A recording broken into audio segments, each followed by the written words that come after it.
Hi there, in today's video we are going to talk about a critical change to Zoom's terms of service. This came into effect on August the 7th, 2023, and it puts all of your data, everything you say at Zoom, at risk. Hi, I'm Duncan, founder and CEO of 6.5. We help people with Google Workspace and WordPress, and data security across their organization is now a big concern for everybody, even the data that you hold about your customers, but also the services that you use and what you say on them. And with the rise of AI, that data is becoming increasingly valuable to organizations so that they can help train their engines in order to deliver other smarter, cooler, fancier products to you that help save you time. However, there's got to be a line in that. And today what we've seen is Zoom have updated their terms of service, and it has come into effect on August 7th, 2023. So that was yesterday for me, but today for most of the folks in the US. So let's have a look at exactly what it is they've changed. This is the Zoom's terms of service page. And as you can see, it was updated August 7th, 2023. So that was yesterday for me, but today if you're in the US. Now, we're going to have a look at a couple of key points in this that I think are kind of scary and might make you think. In fact, I absolutely recommend you stop using Zoom immediately because of this.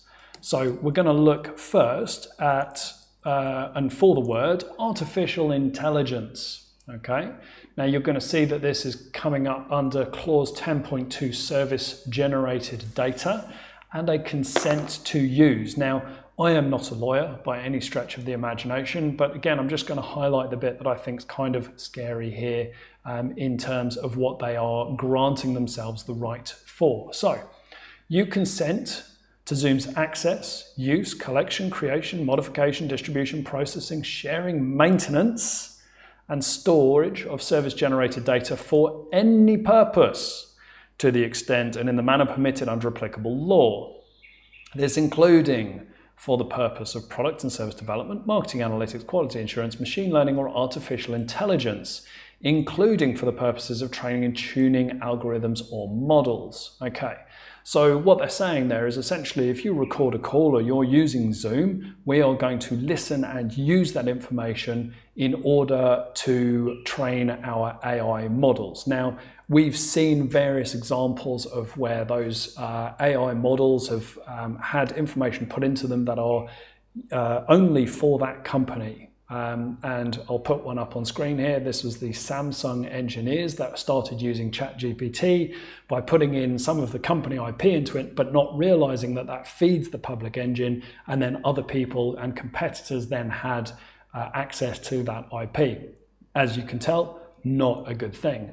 So that may well happen inside of Zoom here as well. You just don't know at this point in time where that might happen.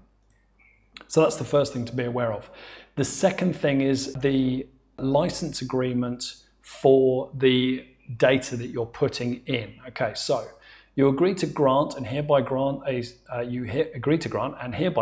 they've used grant twice, lawyers, Zoom a perpetual worldwide non-exclusive royalty-free sub-licenses and transferable license to redistribute, publish, import, access, use, store, transmit, review, disclose, preserve, extract. You get the idea, lots and lots of words.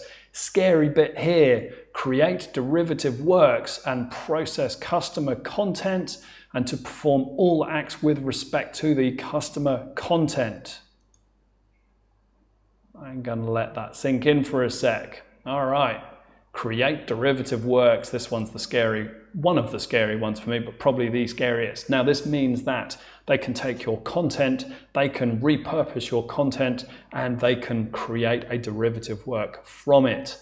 And that might be something that they put out into the world and they then profit from. That is your IP, that is your conversation that you are having with yourself, your team, or even in a webinar with your customers. And I know you go to great lengths to protect that information. So just be aware, this is what they are doing. They are using it as may be necessary to provide services to you. Number two is for the purpose of product and service development, marketing analytics, quality assurance, machine learning, artificial intelligence, training, testing, improvement of services, or other or where's that last bit, or any combination thereof, and 3, any other purpose relating to any use or other act permissions in accordance with 10.3, which is the section we've just talked about, okay?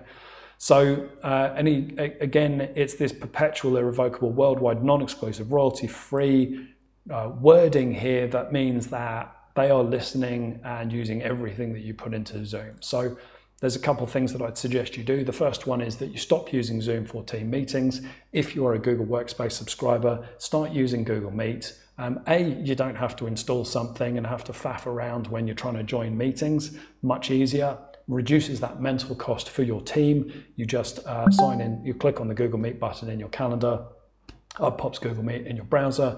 And once you've given your browser rights, you never have to do anything again. Everything just works. Same with the app on mobile. So that's the summary of the changes that have happened today in Google Meet.